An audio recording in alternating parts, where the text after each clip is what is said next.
Donc, je souhaite la bienvenue à tout le monde. J'aurais voulu pouvoir vous montrer que l'école existait bien puisque je suis actuellement à l'école, mais malheureusement, un problème de caméra ne me permet pas de me montrer à vous et je le regrette bien. Nous sommes malgré tous ces aléas techniques très heureux d'accueillir aujourd'hui Michel Mello. Michel Mello est connu probablement de la plupart d'entre vous. Il est sorti de l'école en 1967 après avoir soutenu une thèse consacrée à l'abbaye de Fontevraud de 1458 à la Révolution française. Il a été conservateur d'abord à la Bibliothèque nationale où il a dirigé le département des estampes en 1981 avant de prendre 2 ans plus tard la direction de la Bibliothèque publique d'information au centre Georges Pompidou. Il a enfin achevé sa carrière comme sous-directeur de l'inventaire général et chef de la mission ethnologique. Alors il pourrait sembler étrange que le professeur d'archivistique de l'époque moderne que je suis, de surcroît ancien conservateur d'archives, introduise aujourd'hui sa prise de parole, de préférence à l'un de mes collègues spécialistes de l'histoire du livre et des bibliothèques. C'est que Michel Mello a publié en 1986, il y a 35 ans, dans un numéro spécial de la revue Traverse du Centre Pompidou dédié aux archives, un article de 6 pages, percutante, dont le titre mystérieux, sulfureux et donc attirant, a impressionné plusieurs générations de chartistes. Ce titre était le suivant: des archives considérées comme une substance hallucinogène. Et vous deviniez pourquoi j'avais très envie qu'il revienne sur un écrit singulier, 35 ans après sa parution, dans le cadre d'un bicentenaire qui rappelle l'unicité d'une école ouverte à toutes les sources de l'histoire. Ma première question, Michel Mello, sera toute simple et très historienne. Comment est né cet article? D'abord, je vais vous dire le plaisir un peu égoïste de savoir qu'on n'a pas oublié cet article. Moi, j'avais eu tendance à l'oublier, mais vous ne l'avez pas oublié. Donc, ça fait 35 ans, en effet, qu'il a été publié dans la revue du Centre Pompidou, la revue Traverse, qui était l'organe, je dirais presque officiel du Centre Pompidou. Et voilà, on m'avait demandé cet article. Il faut dire que les archives, à l'époque, commençaient à être à la mode. Le Centre Pompidou, lui, n'avait pas encore 10 ans. C'était un édifice encore neuf qui avait fait couler beaucoup d'encre, comme vous savez, avec beaucoup de polémiques autour du Centre Pompidou. Il faut se souvenir, pour comprendre l'intérêt de l'archive à cette époque-là, que on venait de loin. La guerre nous avait un petit peu, je crois, dégoûté de l'histoire.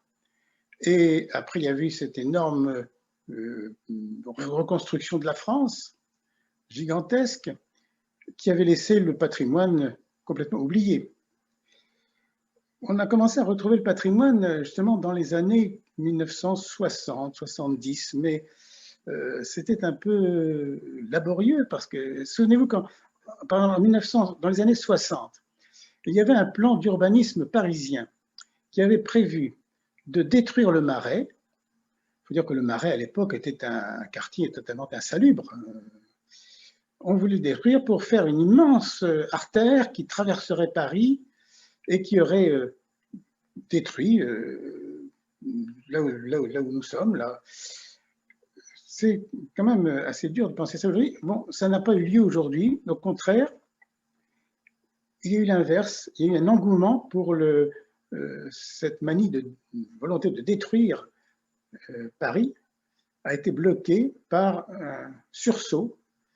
Et les années 60 aussi ont vu la naissance d'une association de défense du Marais, défense de patrimoine, sauvegarde. C'était le début de toutes sortes d'associations de sauvegarde et le début du succès du patrimoine. Donc à partir des années 60, on a commencé à s'intéresser au patrimoine. C'était beaucoup de publications à l'époque. Le plus ancien, je crois, c'est dans les années 1980, c'était l'apogée de ce mouvement de défense du patrimoine. 80, il y a eu Marc Guillaume qui a publié La politique du patrimoine, et puis Chastel et Bablon avaient publié un long article dans la Revue de l'Art sur le... alors, 86, on peut le situer facilement, 81, c'est la création des écomusées, par exemple, qui était une sorte de suprématie, surtout du patrimoine. En 82, je me souviens que Max Thérien, qui a été le directeur d'architecture de Malraux, avait eu la commande d'un rapport sur la politique du patrimoine, qui a laissé beaucoup de traces. Et puis ensuite, 82, c'était le grand succès des lieux de mémoire de Pierre Nora. 83, ont été créés les ZPPAUP, zones de protection du patrimoine, etc. Donc, vous voyez, il y a un engagement pour le patrimoine, un engouement pour le patrimoine qui ne répondait pas aux destructions de la guerre, mais qui répondait aux destructions de la reconstruction. Et puis l'accélération de la mondialisation qui faisait que les paysages étaient sacrifiés. C'était ce qu'on appelait les 30 glorieuses. On a tout reconstruit. Ce bouleversement de reconstruction avait créé une sorte de désarroi historique. Je crois que jamais l'histoire n'a été aussi honorée qu'à ce moment-là. On recherchait l'histoire.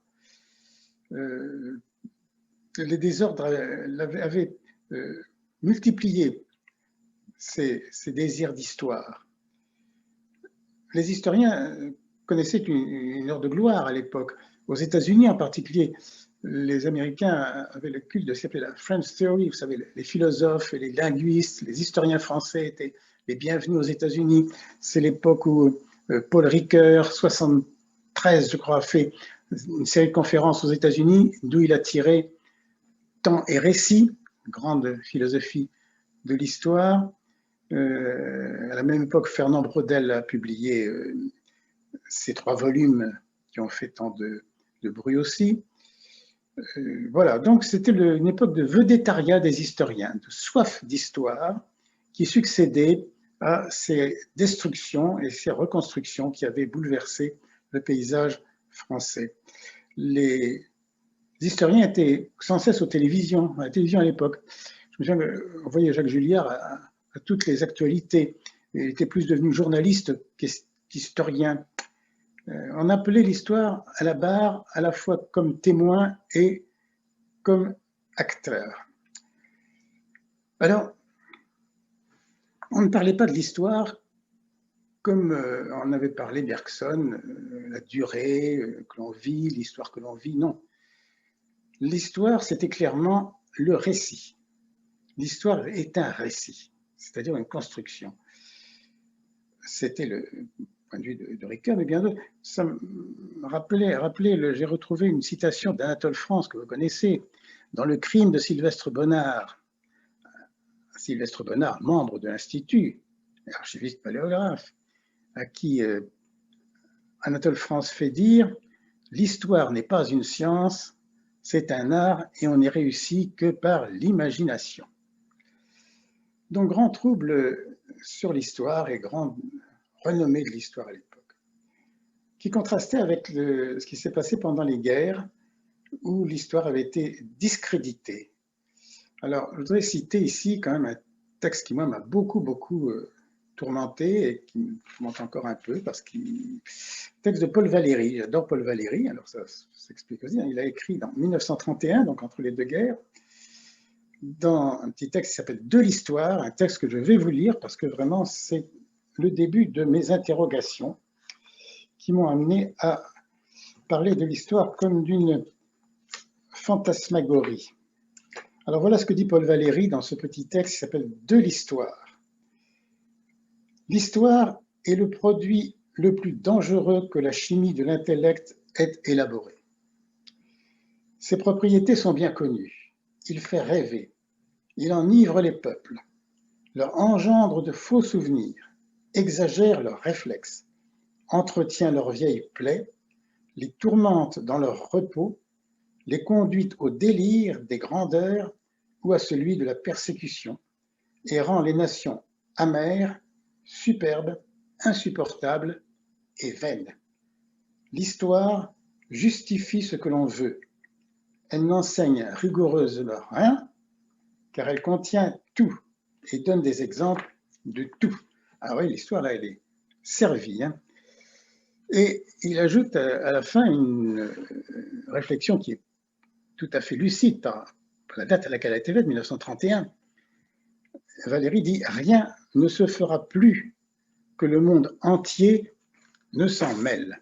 Alors, cette réflexion de 31, elle est d'autant plus justifiée aujourd'hui où vraiment Internet fait que n'importe quel fait divers devient un fait mondial. Il y a une prolifération documentaire à partir de cette époque-là qui a accompagné le bond démographique, les besoins administratifs, la multiplication des bases de données. Enfin, je ne m'étends pas là-dessus, vous savez, les progrès de la technique et des reproductions que nous avons connues. Et le problème ne fait que croître avec les archives du web qui se sont répandues en Alaska, en Sibérie et dans les neiges. Si bien que la gestion de cette documentation gigantesque défie aujourd'hui le pouvoir humain. Mais nous n'avons pas attendu l'ère du web pour savoir que nous sommes tous des archivistes. C'est ce que vous écriviez en 1986. Nous sommes tous des archivistes. Alors, il est clair que la gestion de nos documents électroniques et l'archivage des sites Internet, si elle ne change pas tout, comme certains aimeraient bien le penser, modifie en fait en profondeur nos attitudes, parce que finalement, les dimensions, le support possèdent des caractéristiques propres. La question que je voudrais vous poser à présent, c'est de savoir si nous ne serions pas devenus aujourd'hui plus historiens de nous-mêmes que nous ne l'étions au moment où vous avez écrit votre article en 1986. Oui, je crois tout à fait que nous sommes plus historiens qu'on ne l'était à cette époque parce qu'on y est contraint par l'abondance des informations que l'on doit digérer chaque jour. Donc, il faut bien trier tout ça. Donc, alors on peut dire aussi bibliothécaire. Moi, je suis plutôt de la filière bibliothécaire, mais c'est cousin germain. Donc, chacun maintenant est son propre bibliothécaire et son propre archiviste à cause de l'ordinateur. On est assailli par ce flux permanent, mais il y a une chose qui apparaît clairement avec cette abondance, c'est que de toute façon, l'histoire n'est pas, comme on l'a cru pendant des siècles, n'est pas déjà écrite. Elle se fait. Alors, avant, c'était une sorte d'oracle qui prédisait l'histoire. Voilà ce qui va arriver. On n'y croit plus. Valéry a discrédité cette idée-là, et moi aussi, c'est ce que j'ai essayé de faire, oublier cette idée d'une histoire qui serait préécrite, qui serait écrite dans le ciel. Parce que, voilà, je viens de lire un livre là, que je montrais, c'est 75, c'est presque récent. C'est ce livre de Ferraud que j'aime bien. Et Ferraud, dans ce petit livre qui s'appelle « Les ruses de l'histoire », il fait l'analyse de toutes les analyses qu'on a pu faire récemment des situations dans la France entière, aux États-Unis, au Moyen-Orient, partout. Alors, il pense en revue toutes ces théories, toutes ces hypothèses, et ils ont conclu très vite qu'aucune ne s'est réalisée. Toutes ces prévisions ont été fausses parce que l'histoire est aujourd'hui emportée par un courant que visiblement personne n'est capable de maîtriser. Ce qui apparaît aussi, c'est que ces constatations obligent à une sélection. On est envahi d'informations qu'il faut bien sélectionner. Et en ce qui concerne l'histoire, la sélection ne peut se faire que sur des critères matériels. L'histoire que nous croyons écrire, c'est le fruit de cette sélection. Et quand la sélection des documents sur lesquels on va fonder notre histoire, lorsque la sélection est faite, eh bien les jeux sont faits. Vous avez parlé de documents sur lesquels s'opère cette sélection. Alors nous savons aujourd'hui que les archives écrites ne sont plus les seules sources de l'histoire. Et il y a longtemps, hein, Lucien Febvre, déjà en 1949, avait écrit que nous devions faire de l'histoire, même quand il n'y a pas de source écrite. Ce sont donc des réflexions qui ne sont ni neuves, ni évidemment oubliées. Mais force est de reconnaître malgré tout que les sources écrites demeurent souvent prépondérantes, principal, parfois seulement accessoire, dans les études de ceux qui entendent écrire l'histoire. Pourtant, il m'a semblé, à vous relire, et je vous ai beaucoup relu pendant 35 ans et encore plus récemment à l'occasion de la préparation de cette conférence, dans ce dossier dédié en 1986 aux archives, entendu de manière très très générique, dans un article qui prend appui initialement sur la notion d'archive, jusque dans son titre, vous questionnez en fait longuement et fréquemment la notion d'objet. Il claque même dès les premières lignes de votre propos. Je vous cite: l'objet symbolique rassure de la perte de l'objet dont il est le symbole. Alors là aussi, je vous pose une question, Michel Mello. Les archives ne seraient-elles donc que des images rémanentes d'un passé perdu? Un passé, il n'est pas perdu s'il y a des objets qui le préservent. On ne peut pas imaginer un souvenir qui ne soit pas appuyé. Alors, j'entends par objet quelque chose de très très large. Ça peut être quelques octets ou quelques pixels dans un enregistrement lointain, mais c'est un écho. Il faut un écho. Je pense que s'il ne reste aucune trace, eh bien, il n'y a pas d'histoire. Il y a forcément quelque part une trace, si l'on veut qu'il y ait une histoire. Alors aujourd'hui, ces traces sont de toutes sortes de formes. Ça peut être électronique, ça peut être 3 fois, en tout cas, invisible, mais il faut une trace. Et la recherche est compliquée aujourd'hui par la multiplication justement de ces traces, avec des moyens très très diversifiés, comme vous le savez. On citait l'oral, l'image. Aujourd'hui, on a des traces de toutes sortes. Mais il faut des traces. Et pas seulement des souvenirs. Parce que tout cela est... J'ai participé récemment à un colloque sur l'authenticité. Et j'ai entendu une chercheuse du CNRS qui m'a beaucoup frappé. C'est Elisabeth Anstedt. Elle est chargée de faire des enquêtes sur les génocides. Et jusqu'ici, on faisait des enquêtes en allant interroger sur le terrain les gens qui avaient vécu ou agi dans ces génocides. On ne le fait plus, parce que ça n'est pas fiable. Il faut des objets. Donc, on fait l'étude des génocides à partir uniquement de fouilles archéologiques, de places de sépultures, de la nature des sols, de l'ADN des victimes. On va chercher des géologues, des médecins légistes, même des généticiens, pour savoir ce qui reste des victimes de ces génocides. Donc il faut des objets. Tout ça, c'est matériel. Et c'est au fond, c'est cette positivité de l'histoire que l'école des Chartes nous enseigne. Il faut des traces. La multiplication des techniques aujourd'hui de conservation et de diffusion, eh bien, rend le travail beaucoup plus compliqué. On l'a vu déjà, quand on a décidé en 1975 le dépôt légal de l'audiovisuel, c'est-à-dire de la télévision en gros à l'époque, eh bien, ça a posé un problème énorme, on ne pouvait pas tout conserver. Donc, il a fallu sélectionner et on a fait des échantillonnages. Ça a fait beaucoup de bruit, hein. Ça a fait des polémiques dans le monde des archivistes. Comment on va archiver des échantillons? Et en 2008, plus récemment, on a eu le culot, je dirais, de faire les archives du web. Ça existe maintenant. Mais les archives du web, c'est évidemment un petit morceau de tout ce qui se promène dans le web du monde entier. C'est un échantillonnage extrêmement réduit. Alors, il y a d'autres questions modernes qui sont vraiment des handicaps pour nous. Par exemple, que dans les fichiers électroniques, la copie, ça n'existe plus. La copie électronique, elle est strictement identique à l'original.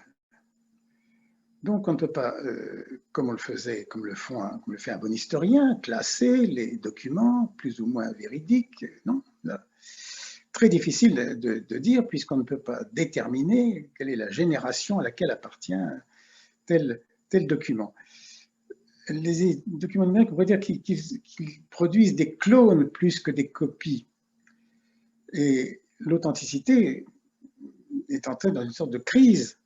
D'ailleurs, on le voit bien, l'authenticité dans les services quotidiens qu'on demande à nos ordinateurs, on est maintenant complètement bloqué par des identifiants, des codes, des clés, des mots de passe. Moi, j'en ai assez, des mots de passe, j'en ai un carnet plein, je ne sais plus comment faire de mes mots de passe, des pseudos, des alias, etc. Donc, il faut protéger la copie parce que on ne les distingue plus les unes des autres. Et ces documents qui sont copiés, sauvegardés, quand les archives sont surabondantes, redondantes, eh bien, néanmoins, l'abondance ne doit pas cacher que c'est sous cette forme de vestige, de reproduction, de reproduction, de reproduction, de reproduction, de reproduction. Quand je faisais des cours de documentation à des historiens de l'art, je leur faisais compter le nombre d'étapes et de générations qu'il y avait entre, mettons, un tableau du Louvre et sa reproduction dans un manuel. Il y a le photographe. La photographie déjà se décompose en négatif, positif, puis il faut ensuite un typon. Il faut que les typons soient imprimés dans un autre support. Et ainsi, on arrive à des dizaines et des dizaines d'intermédiaires entre l'original et la copie. Donc, on a à la fois des copies identiques, et puis, si on veut imprimer, si on veut vraiment conserver à long terme, là, on est perdu dans une abondance où on ne se retrouve plus. Alors, les sources que nous avons, nous, historiens, à étudier, elles sont réduites, desséchées, vidées. Un peu comme jadis, on étudiait le fonctionnement du corps humain, vous savez, on l'étudiait à partir des cadavres. Alors, on n'en a rien compris, on n'a pas pu étudier ni la circulation sanguine, ni le fonctionnement de la foie, du foie, par exemple, la foie du foie, qui a été compris uniquement lorsqu'on a disséqué des corps vivants. Donc l'histoire repose sur ces objets, pour répondre à votre question, mais qui sont devenus des objets d'une grande complexité. On n'est plus à la charte qu'il faut simplement dater et déchiffrer. Ça devient beaucoup plus compliqué. On voit d'ailleurs que dans la littérature, la fiction et l'histoire se culbutent. Il y a toujours eu des romans historiques, mais aujourd'hui, il y a ce qu'on appelle l'autofiction. On voit de plus en plus de romans qui sont fondés sur une fiction, à tel point que c'est un jeu pour les écrivains de ne plus savoir trop où l'on met la frontière entre la réalité et la fiction.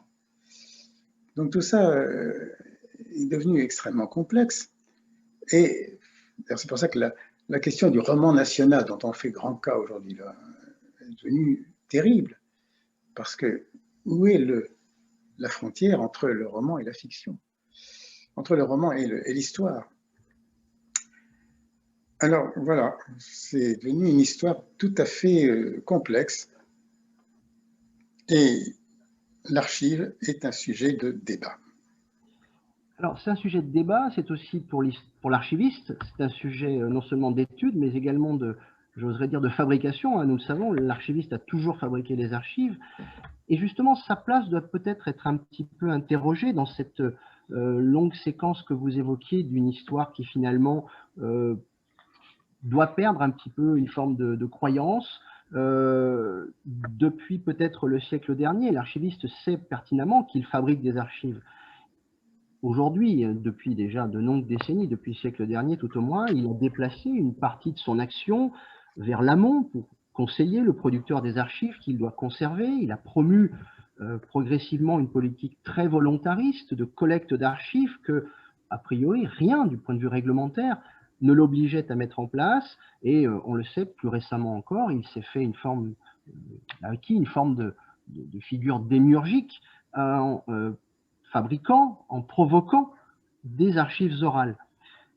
Plus récemment encore, l'archivistique postmoderne met l'accent sur la responsabilité sociale de l'archiviste, qui, ce faisant, me semble-t-il, a perdu une part de son innocence pour devenir un acteur à part entière, conscient de son rôle politique au sens le plus noble du terme, et d'une certaine manière, pour replacer un petit peu l'archiviste au centre des questions que vous évoquez sur la croyance dans l'histoire, est-ce que l'archiviste aurait également lui aussi perdu une partie de son âme en étant finalement un acteur plus créatif des archives? Oui, absolument. On peut tout à fait croire que c'est l'archiviste qui écrit l'histoire. Il n'écrit pas l'histoire, il écrit le récit de l'histoire, plus exactement. Il n'est pas responsable de l'histoire, mais il est responsable du récit que l'on fait. Sur qui écrit l'histoire, on a depuis longtemps, je crois, abandonné la croyance dans une histoire déjà écrite. J'ai beaucoup aimé la phrase de François Hartog que j'ai. L'histoire est une croyance en laquelle il faut croire. Alors, c'est curieux ça. Une croyance en laquelle il faut croire. Voilà un historien qui plaide pour la croyance, et ça m'a fait penser à la phrase, vous savez, qui termine ce film qui s'appelle « Qui a tué Liberty Valance ?» où la dernière phrase du film est la suivante, je la connais presque par cœur parce qu'elle est tout le monde la connaît. « Quand la légende est plus belle que l'histoire, c'est la légende qu'il faut croire. » Oui, je pense que oui, il faut croire la légende, mais il faut la croire en tant qu'elle est une légende. C'est-à-dire qu'il faut l'expliquer. Il faut l'expliquer comme une légende. Il faut expliquer la légende. Il faut la croire et l'expliquer. Alors, à l'idée d'une histoire qui était écrite jadis par les dieux, écrite dans le ciel, et bien aujourd'hui, il faut faire l'histoire des dieux. Et ensuite, il y a eu une histoire qui était faite par les personnages remarquables, les rois, les reines, qui étaient qualifiés par leur généalogie. L'histoire, plus je la pratique, plus on est surpris. L'histoire n'a longtemps servi, vous le savez, qu'à légitimer ces généalogies, ces histoires dont toutes les grandes sagas religieuses commencent par d'interminables généalogies, à commencer par la Bible ou le Ramachina, on est tout à fait dépendant d'une généalogie. Et cette source qui vient des origines, qui valide l'histoire par les origines, elle existe encore. Hein. Ça fonde le droit d'auteur, d'abord. Le droit de l'auteur, de quel qu'il soit, de l'inventeur, le droit de l'original, la valeur de l'original, de l'authenticité.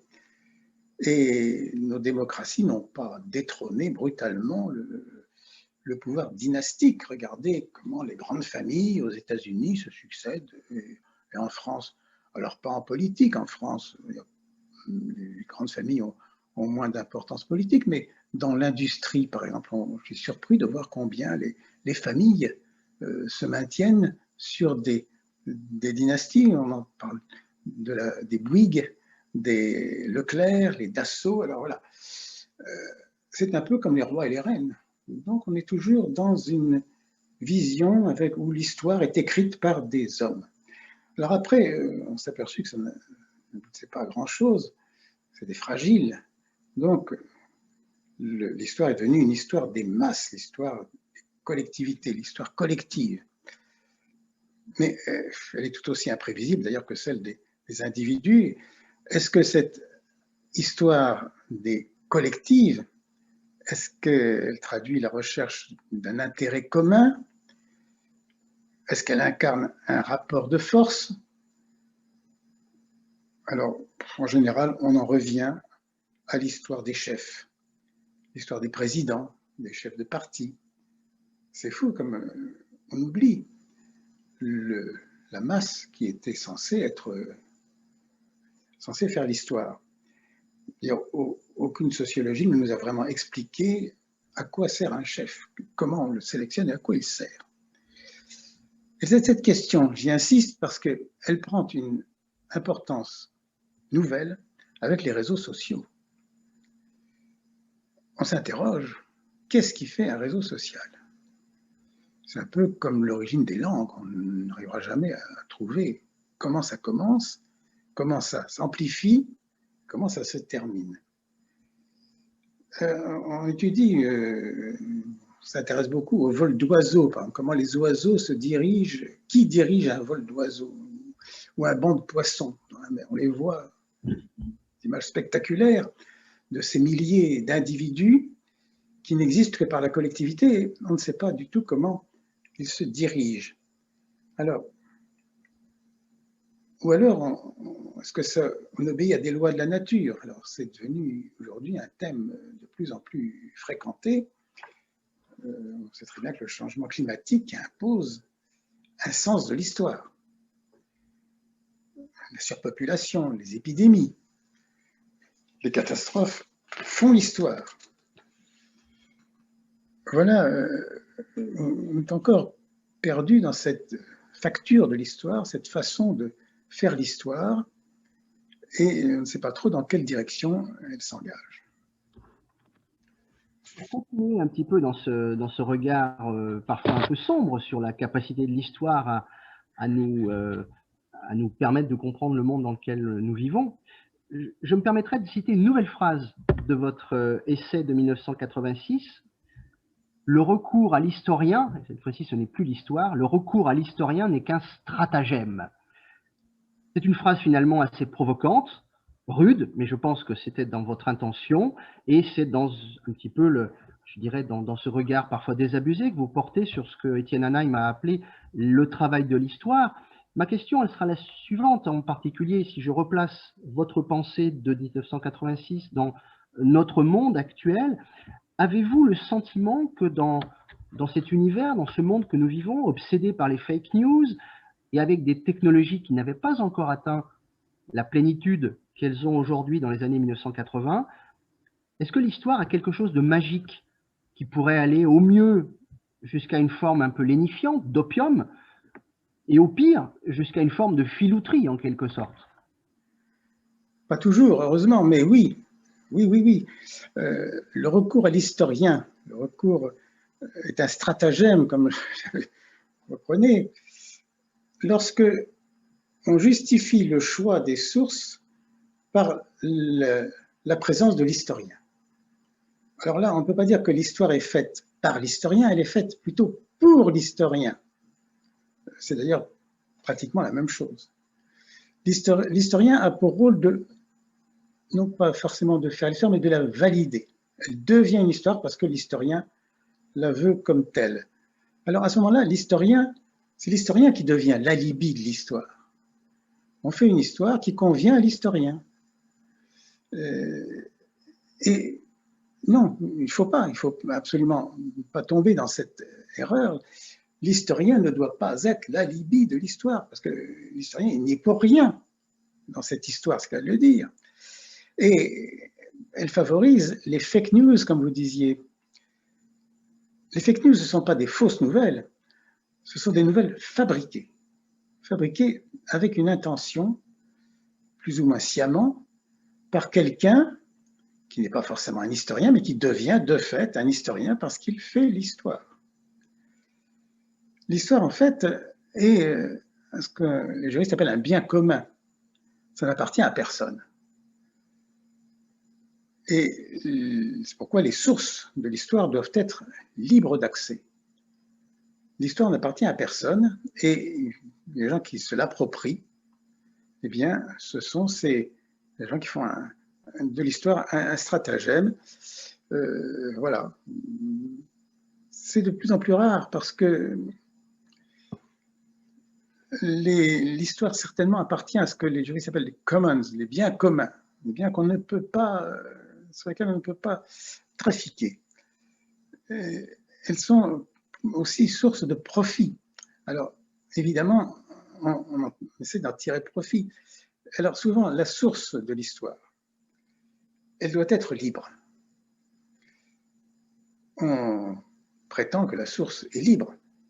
Mais avec tout ce que je viens d'expliquer de la complexité des traitements, des enregistrements qui permettent de faire l'histoire, eh bien, cette histoire libre, et n'est plus accessible que par des techniques de reproduction et de diffusion coûteuses, complexes, si bien que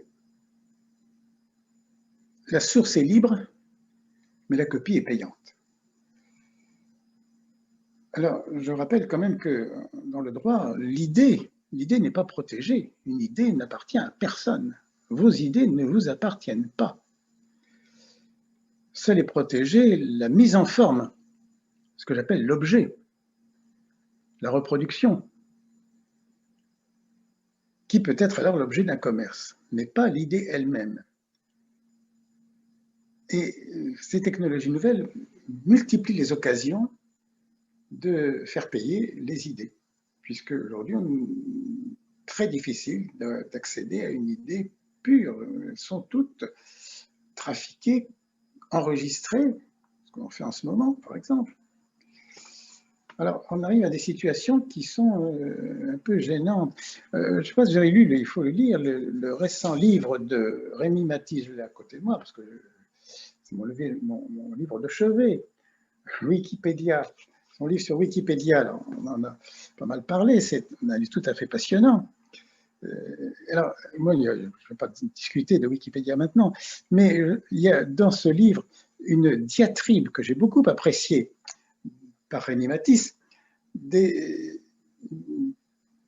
diatribes contre la réunion des musées nationaux, plus précisément, sur les images des œuvres dont la RMN, comme on dit, a la garde. Le RMN fait payer des droits sur ces images, qui sont justement de droit commun, qui devraient rester de droit commun. Les anglo-saxons sont beaucoup plus libéraux que les Français en la matière. Vous savez que le droit américain permet de reproduire sans payer de droits librement pour des raisons pédagogiques, c'est-à-dire très largement, conférences, manuels scolaires, on ne paye pas les droits. Ou bien des raisons scientifiques, de recherche. Alors moi, j'ai vécu ces contradictions-là qui, à l'inventaire général, lorsque, par exemple, j'étais obligé de me battre contre, c'était pas la réunion des musées nationaux, c'était Monum, vous savez, qui gérait les photos des monuments historiques. Eh bien, l'inventaire général devait, dans ses publications, payer des droits à Monum, qui était un autre établissement public de l'État, pour avoir le droit de publier ses propres images. On a quand même arrivé à une sorte d'absurdité, et j'espère que ces choses-là vont s'assouplir, je le souhaite vraiment. En tout cas, faites tout ce qui est dans votre pouvoir pour faire en sorte que les droits qui donnent accès aux sources de l'histoire soient gratuits.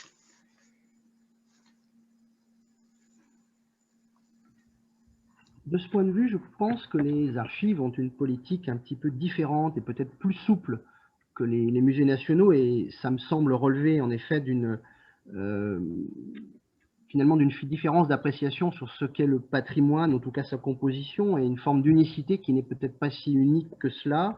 Les archives ne sont pas des œuvres en tant que telles, encore moins des chefs-d'œuvre.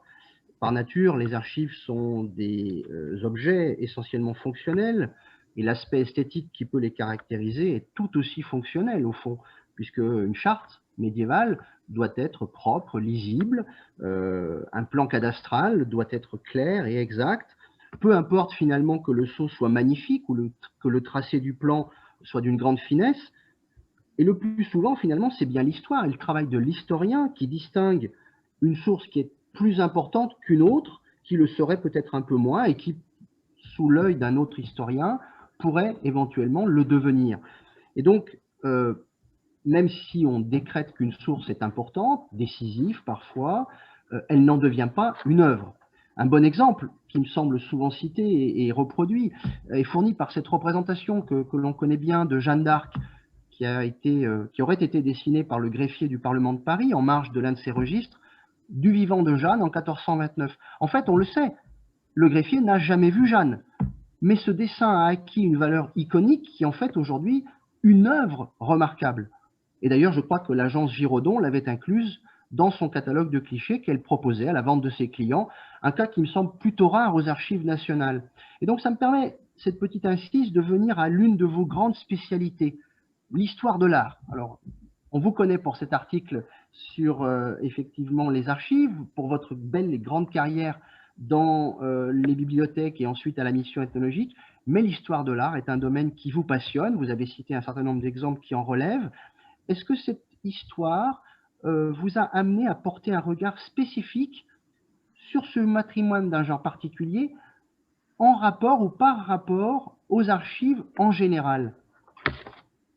Oui, absolument. Ben, d'abord, j'apprécie la politique beaucoup plus libérale de souligner des archives qui maintenant autorisent les lecteurs à prendre des photos dans les salles de lecture, ce qui n'a pas été le cas toujours. Maintenant, oui. Donc, c'est très bien. Alors, l'histoire de l'art, effectivement, est une histoire que je trouve tout à fait particulière et qui m'intéresse particulièrement. Parce que certains historiens ou amateurs, c'est presque le réflexe que l'on a spontanément de chercher à sortir l'histoire de l'art de l'histoire, s'affranchir du temps pour fonder l'art sur des valeurs intemporelles. L'art circulerait dans le temps de façon totalement libre. Moi, j'ai été amené à l'histoire de l'art par goût d'abord, sans doute, parce que je suis né dans les châteaux de la Loire, dans la région des châteaux de la Loire. J'ai envie de travailler sur ce sujet, mais surtout, quand j'étais au cabinet des estampes, mon premier grand travail a été de travailler sur les estampes de Degas et de Pissarro, qui étaient mes artistes préférés. On a le droit d'avoir ses préférences. Moi, j'adore ces deux personnages qui sont remarquables l'un et l'autre, très intelligents, très habiles. Donc, Pissarro et Degas étaient mes héros. Or, ils étaient de grands amis. Leur correspondance est magnifique et leurs œuvres aussi. Ils ont constamment, tout au long de leur vie, dialogué, etc. Or, quand on voit l'histoire, leur histoire, on s'aperçoit que rien n'était plus différent l'un de l'autre. Pissarro a fini sa vie en anarchiste, très à gauche, le combat social. Degas, lui, au contraire, a été un réactionnaire, convaincu, anti-Dreyfusard, antisémite. Alors, voilà donc deux personnes qui s'entendent admirablement bien, qui vivent à la même époque et qui font les mêmes œuvres. Esthétiquement, c'est la même chose. Dans une certaine période, Pissarro a fait des femmes nues et Degas aussi.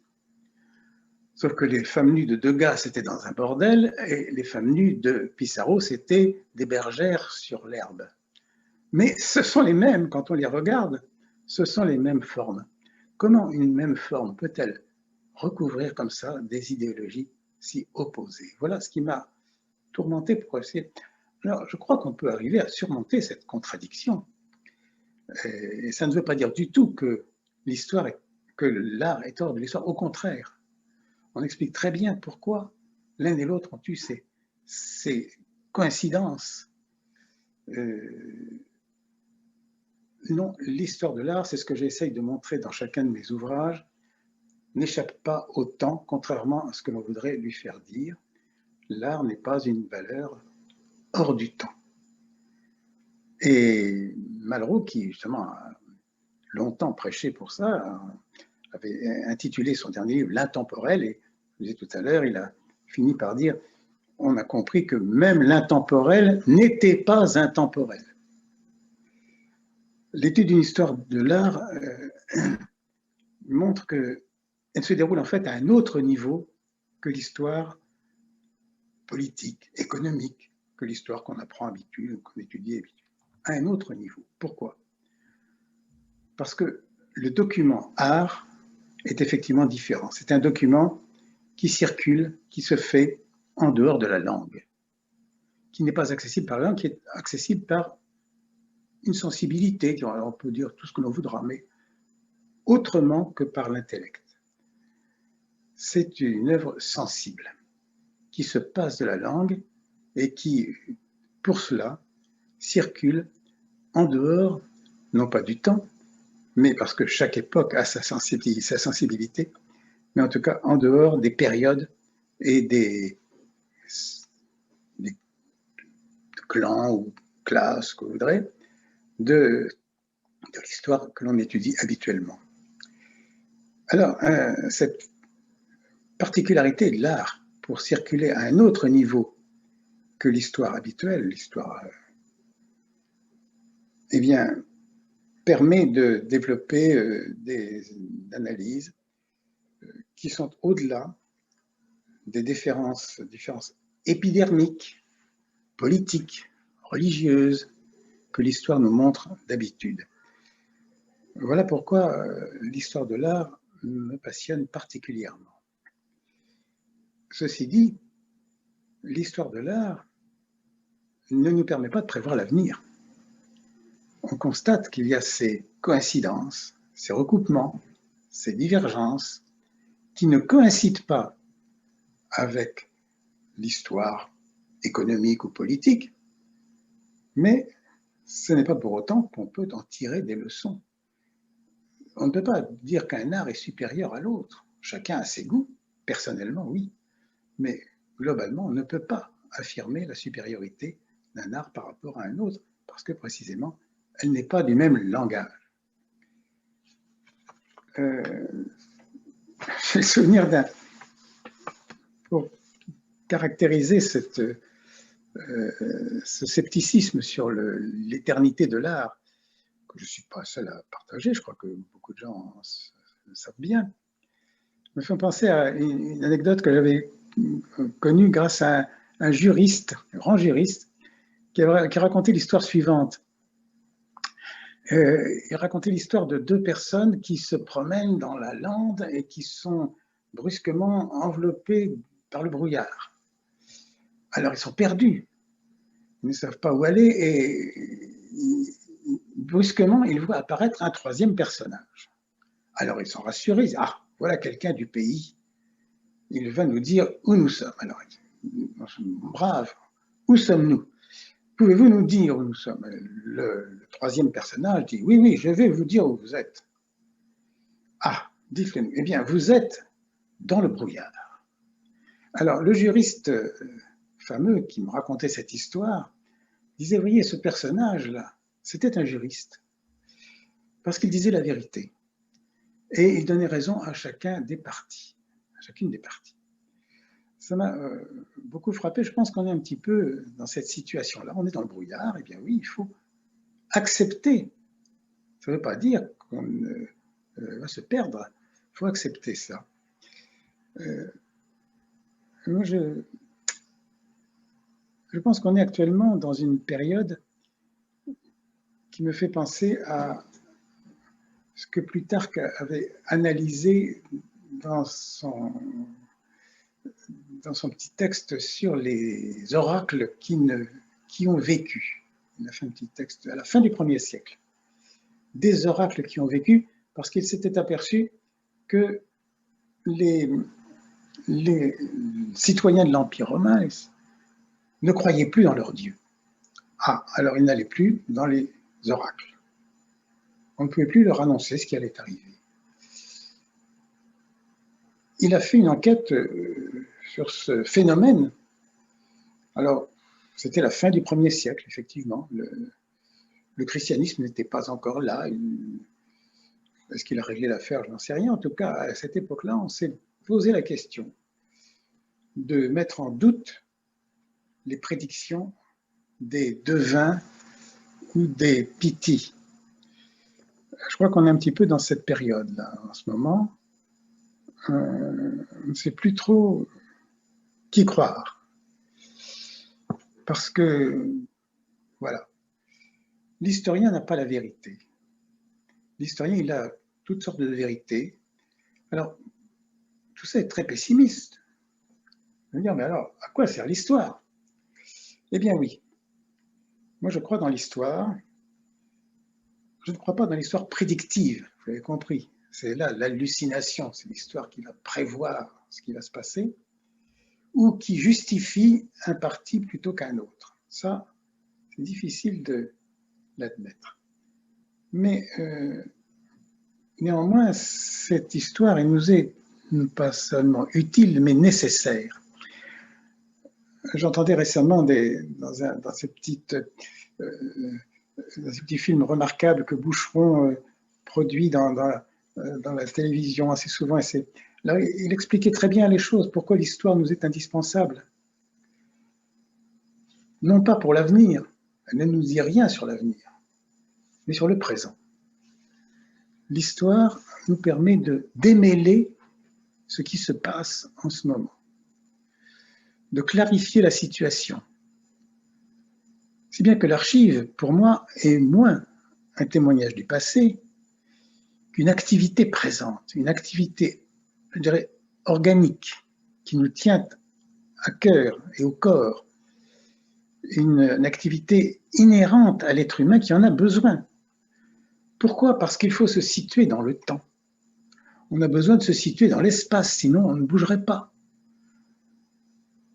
On resterait dans le brouillard. Il faut bouger dans le temps.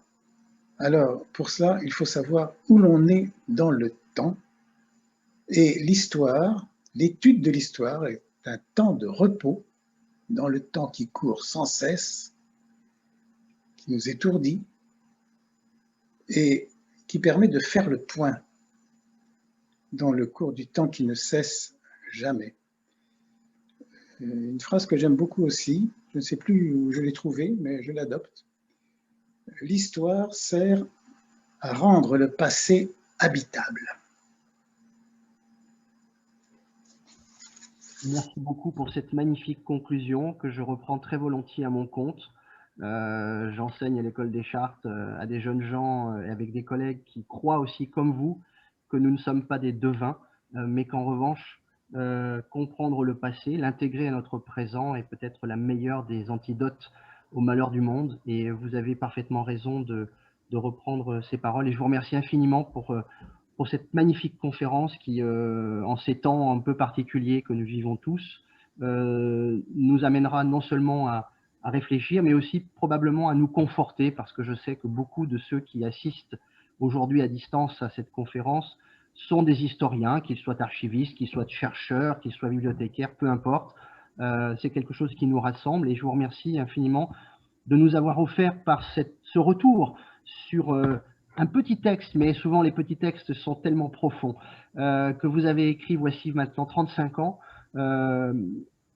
une réflexion extrêmement présente, divertissante, généreuse, et de cela je voudrais vous remercier en mon nom personnel évidemment, mais aussi en celui de l'École des Chartes, où je sais que vous avez de nombreux lecteurs et amis, et j'espère que vous en aurez encore beaucoup dans l'avenir. Alors à présent, je vais ouvrir le temps des discussions. Alors j'ai déjà une première question, mais il peut y en avoir d'autres qui seront posées toujours par écrit. Je prie les assistants de m'en excuser. Elle est posée par Georges Cuer, un archiviste qui a été effectivement passionné par cette conférence et qui voudrait vous dire les choses suivantes.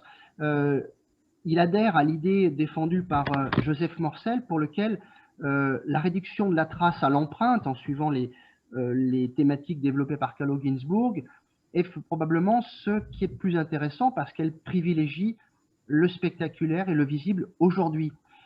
Il aimerait savoir ce que vous pensez de la notion de piste, estimant lui que les lecteurs d'archives suivent, qu'ils soient généalogistes, historiens ou lecteurs sans autre besoin de venir que des recherches administratives, ils suivent un jeu de pistes. Est-ce que l'histoire est finalement un jeu de pistes, un jeu de chasse après quelque chose?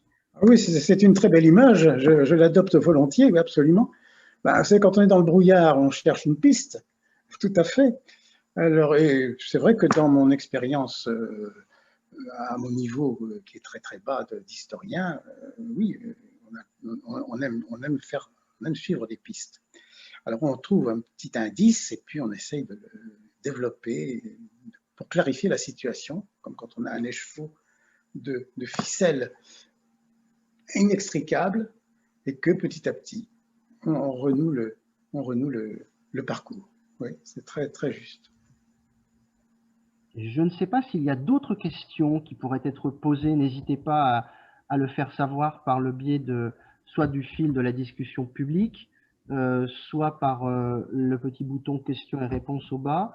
N'hésitez pas. Moi, j'en ai une éventuellement à vous poser. Vous avez souvent évoqué la question justement de la complexité, du brouillard, et puis vous y avez opposé la clarté.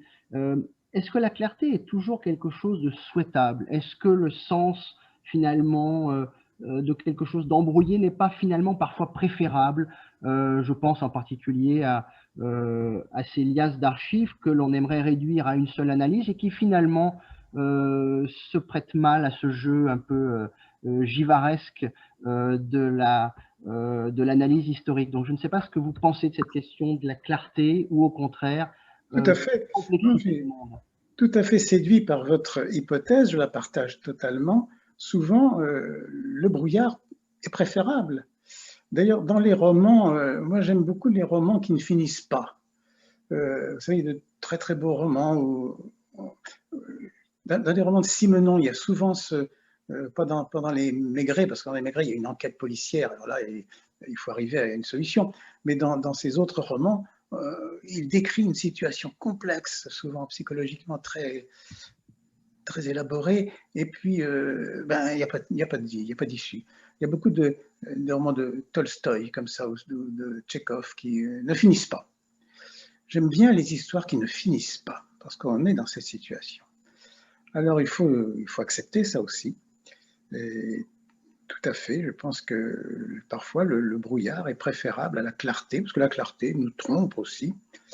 Il vaut mieux savoir que le brouillard est plus près de la vérité souvent qu'une fausse clarté. Oui.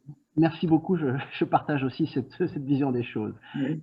J'ai une question actuellement de Ayaka Ono qui aimerait savoir, avoir votre opinion sur effectivement cette distance qui semble, dans nos politiques, en particulier en matière d'archives, faire diverger d'une part une culture de l'archivage, qui est un concept culturel archivistique, qui fait intervenir des acteurs très différents, et en même temps une pratique qui essaye d'uniformiser les procédures, les outils, les normes, et d'une certaine manière de simplifier. On retrouve là cette opposition justement entre la complexité de la production des documents et une forme de description, d'analyse, de synthèse qui tente un peu à gommer justement cette complexité. Est-ce que vous pensez que dans la pratique des conservateurs au sens large, je pense qu'il en va de même pour les bibliothèques, finalement, nos besoins d'efficacité, d'interconnexion, de partage des données, ne nous amènent pas finalement à restituer une réalité documentaire qui est fausse au final et qui pourrait troubler et compliquer finalement le travail des historiens futurs. Oui, écoutez, je n'ai pas vraiment pensé à ça, mais ça me semble tout à fait juste. L'uniformisation, la standardisation des procédures peut arriver à gommer finalement l'histoire elle-même. Donc il faut mieux encore, il vaut mieux la complexité à la simplicité. Oui, tout à fait. Je pense que il ne faut pas se laisser prendre par Alors peut-être que l'archiviste a tendance à normaliser. Depuis l'écriture, on normalise. La langue elle-même est une normalisation de la pensée. L'écriture est une normalisation de la langue. Alors on finit par tout normaliser et puis on arrive à des codes barres qui ne nous parlent plus, c'est le cas de le dire. Il ne faut pas en arriver là. Il faut garder le flou autour de... Vous savez, la langue est un code. Mais si vous dites ça à un linguiste, il va hurler. Mais non, la langue, beaucoup plus subtile, effectivement. Parce qu'on fait dire aux mots, la langue fait dire aux mots ce que les mots ne disent pas. C'est pas, on le voit très bien dans la traduction automatique. On peut traduire automatique un bulletin météorologique, par exemple, ou bien les codes de la bourse. Là, oui. Mais dès qu'on arrive à une réflexion, une vraie réflexion, alors la traduction automatique marche très mal, très médiocre. Voilà, il faut effectivement ne pas normaliser les choses et les procédures de l'historien et de l'archiviste en particulier, doivent laisser toute leur marge à l'interprétation, parce que c'est là où on fait les découvertes, c'est là où on est dans l'humain. Merci beaucoup pour cette réponse. J'ai une question d'un archiviste en université qui travaille dans le cadre de ses recherches sur la notion de patrimoine archivistique. Il voudrait savoir ce que vous pensez de ce terme. Est-ce qu'il est redondant?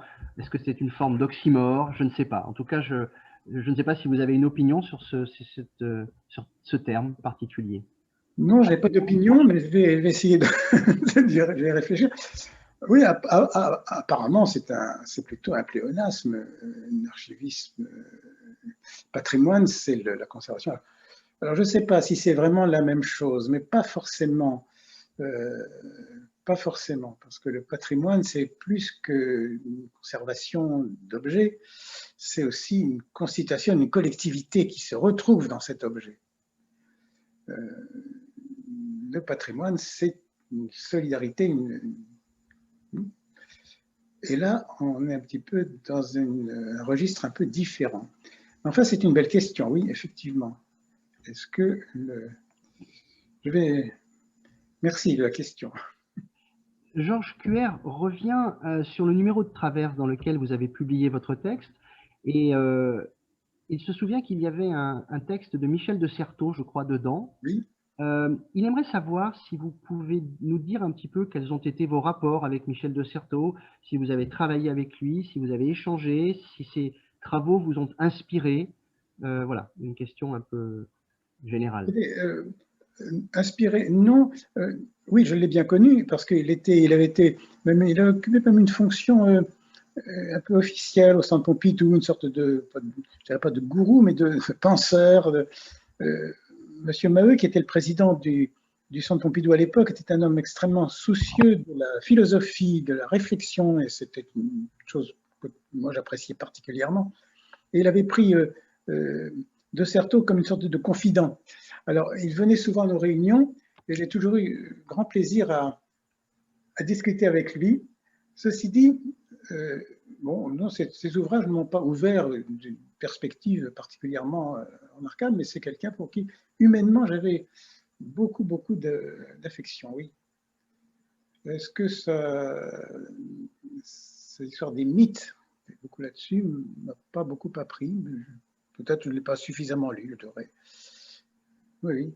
Non, c'était un homme tout à fait remarquable. Et... Oui.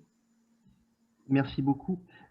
Votre article donne effectivement encore à discuter à nos auditeurs. L'un des plus jeunes, Romain Legendre, qui est archiviste aujourd'hui dans la Haute-Vienne, dans la Vienne, pardon, aimerait savoir si l'article est disponible en ligne.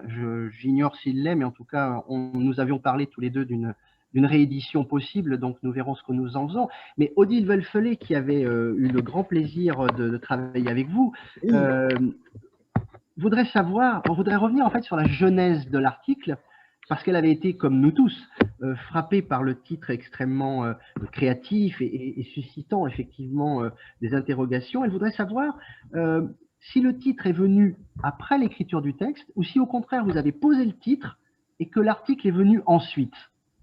Je n'aurais pas vous répondre à cette question précise. En tout cas, je salue Odile, avec qui j'ai eu le plaisir de travailler. Trop peu de temps, hélas, mais la mission ethnologique qu'elle avait prise en charge. Donc, j'ai très bon souvenir de notre rencontre. Je ne sais plus si le titre est venu avant. Peut-être il est venu avant, oui, parce qu'il y a des titres comme ça qui vous poussent à... Et puis, non, il y avait dans cet article, il ne faut pas exagérer, il y avait une partie de plaisanterie, de blague, quoi. Il s'agissait un peu de, sans choquer les gens, de provoquer. Alors c'était un peu dans l'air du temps d'abord, c'était aussi dans l'air du Centre Pompidou. Et puis c'était aussi un petit peu dans mon rôle, parce que j'avais été nommé à la bibliothèque publique d'information de façon très bizarre.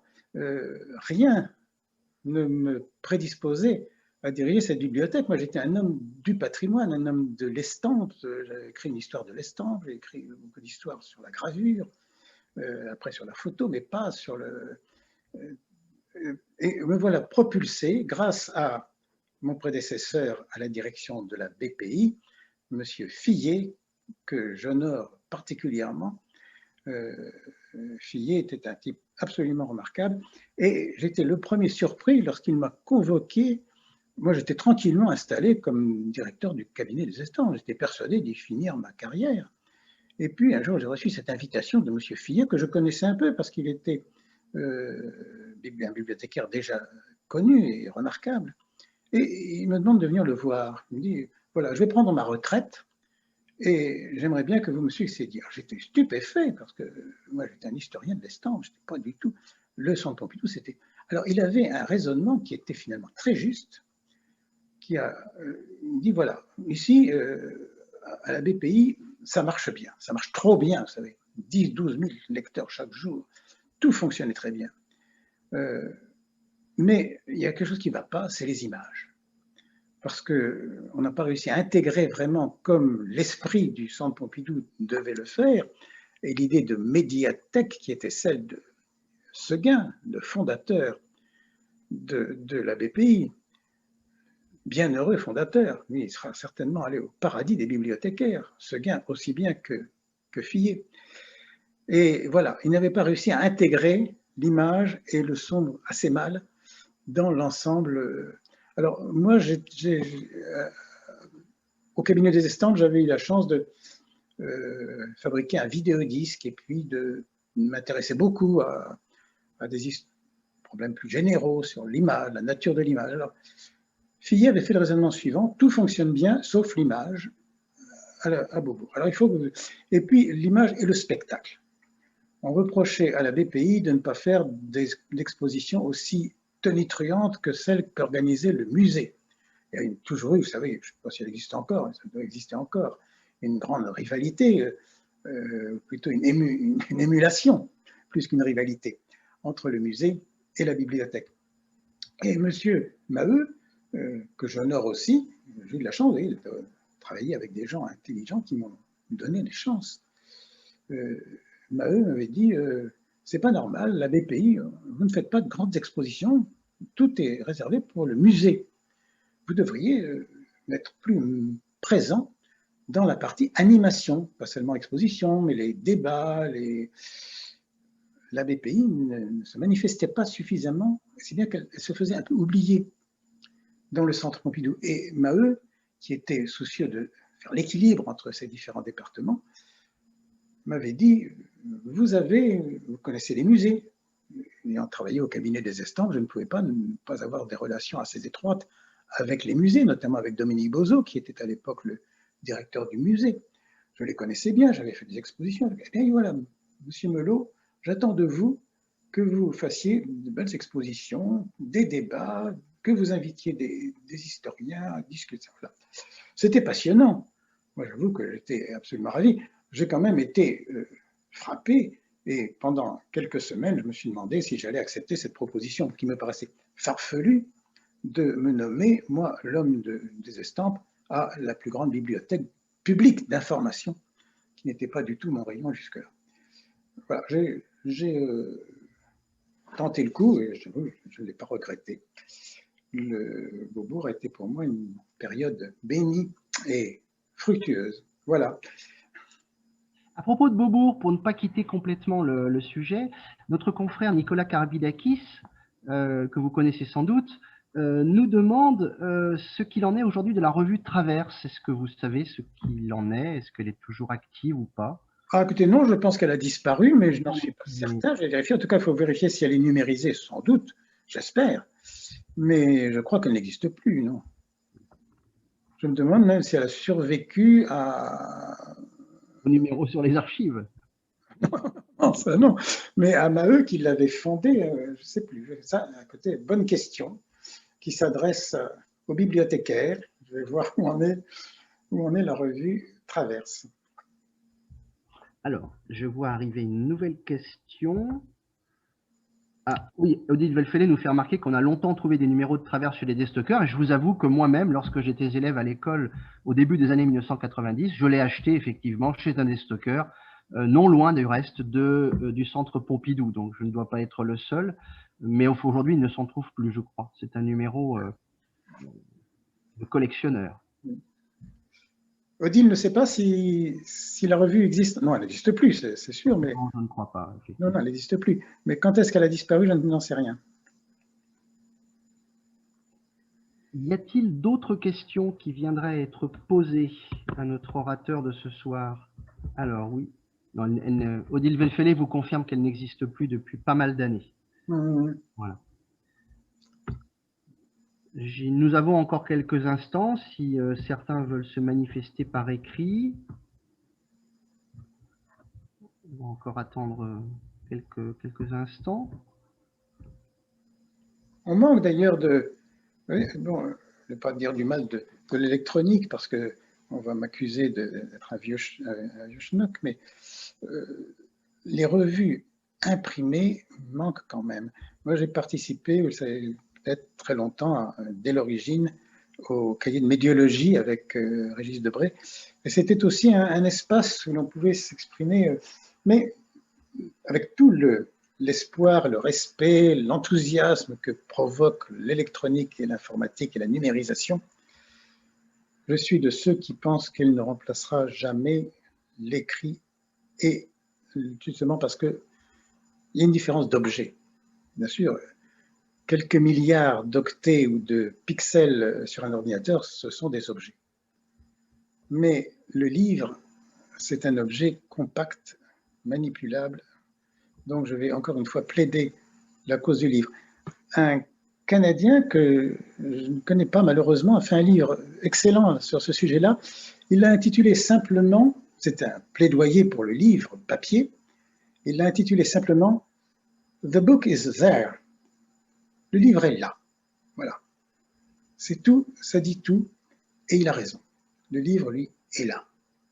Alors, avec tous ces textes, ces milliards de textes qui passent chaque jour sur nos écrans, eh bien, ils sont là à un moment, ils ne sont plus après. Ils ne sont pas... Voilà, je plaide pour les revues imprimées et je regrette que Traverse n'existe plus. Depuis 1994, nous dit Benoît Lecoq et Odile Velfele également.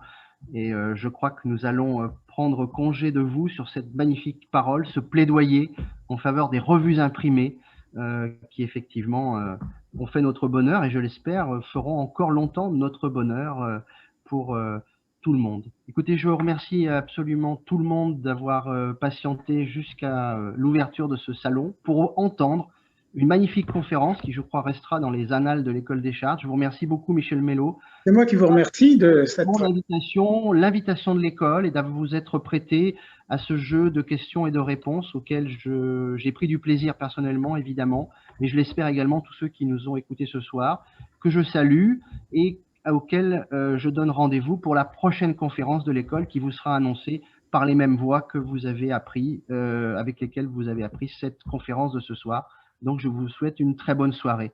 Merci à tous. Au revoir.